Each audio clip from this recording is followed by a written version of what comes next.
செல்ல பிராணிகள் திடீரென உயிரிழக்கும் போது அதன் பிரிவில் வாடும் உரிமையாளர்களை குறிவைத்து பணம் பறிக்கும் கும்பல் சீனாவில் இயங்கி வருகிறது.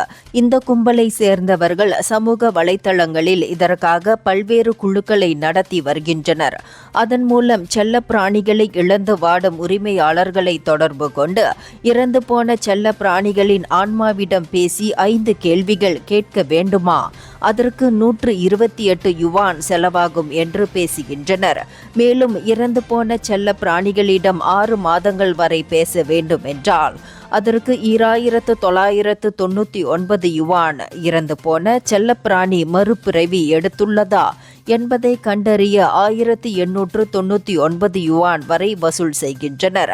இவர்கள் சமூக வலைதளங்களில் செல்ல பிராணிகளின் உரிமையாளர்கள் வெளியிட்ட பதிவுகளை பார்த்துவிட்டு அந்த தகவல்களை சேகரித்து உரிமையாளர்கள் கேட்கும் கேள்விகளுக்கு ஏற்றவாறு பதில்களை தயாரித்து செல்ல பிராணிகள் பதில் அளிப்பது போல் சித்தரிக்கின்றனர்.